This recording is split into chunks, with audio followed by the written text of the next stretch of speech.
नमस्कार, वंदे मातरम दोस्तों। मैं देवदत्त त्रिवेदी आप सभी का हार्दिक स्वागत करता हूं।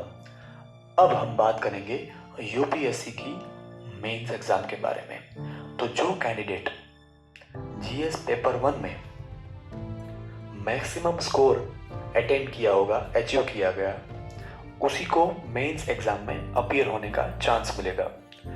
इस मेंस एग्जाम ये डिस्क्रिप्टिव एग्जाम है।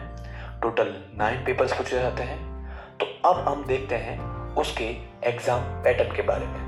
पेपर 1 और पेपर 2 जो लैंग्वेज पेपर कहा जाता है, जिसमें कंपलसरी इंग्लिश लैंग्वेज का पेपर होगा, और दूसरा पेपर एनी इंडियन लैंग्वेजेस यानी हिंदी, संस्कृत, गुजराती, कोई भी इंडियन लैंग्वेज जो हमारे कॉन्स्टिट्यूशंस के शेड्यूल एज 8 के हिसाब से आपको किसी एक इंडियन लैंग्वेज चूज करनी होगी, तो उसी का पेपर आएगा। वो दोनों पेपर 3 आवर्स का है और दोनों के मार्क्स भी 300 मार्क्स का है। ये दोनों पेपर क्वालिफाइंग नेचर का है।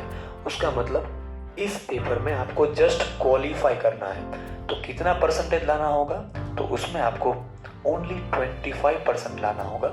यदि आप 25% नहीं ला पाएंगे तो आप नेक्स्ट स्टेज में यानी आप नेक्स्ट लेवल पे आप नहीं जा पाएंगे।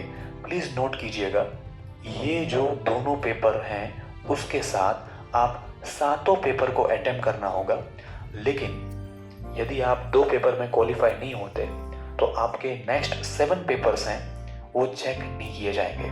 तो ये प्री कंडीशंस हैं कि आपको ये दोनों लैंग्वेज पेपर में 25% लाना ही होगा। लेकिन ये पेपर के मार्क्स मेरिट में काउंट नहीं किए जाएंगे। मेरिट में नेक्स्ट 7 पेपर्स हैं वही काउंट किए जाएंगे।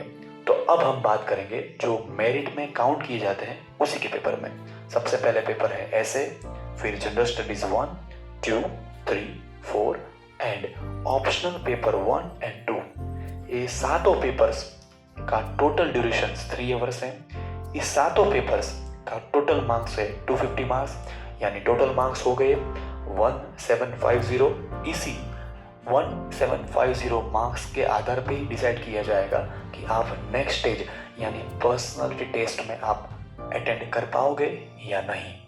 अब हम देखते हैं यूपीएससी के मेंस एग्जाम के सिलेबस के बारे में।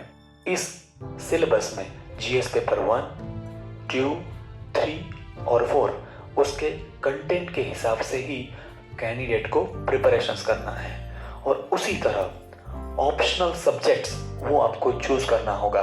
एग्रीकल्चर से लेके आप बहुत सारे सब्जेक्ट्स की अवेलेबिलिटीज हैं। आप कोई भी लिटरेचर भाषा भी चूज कर सकते हैं एज अ ऑप्शनल सब्जेक्ट। और याद रखिएगा, ऐसे जीएस पेपर 4 और ऑप्शनल के दोनों पेपर, ये 4 पेपर बहुत महत्वपूर्ण है मैक्सिमम मार्क्स लाने के लिए।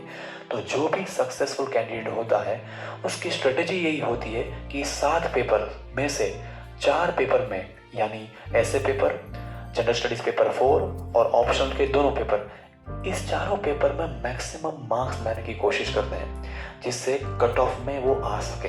तो आपको भी ये ध्यान रखना होगा कि आप जब मेंस की प्रिपरेशंस करें तो इस चारों पेपर में मैक्सिमम अटेंशंस और प्रिपरेशंस करनी होगी। इस 7 पेपर जो हैं वो मेरिट में काउंट किए जाते हैं। मतलब इस मेरिट के पेपर में जितने भी आप मैक्सिमम मार्क्स आएंगे उसी के हिसाब से आप नेक्स्ट स्टेज यानी पर्सनालिटी टेस्ट अपीयर कर पाओगे। तो आई होप आपने इस मेंस एग्जाम के बारे में डिटेल में अंडरस्टैंडिंग रिसीव होगी। I wish you all the best for your examinations. जय हिंद।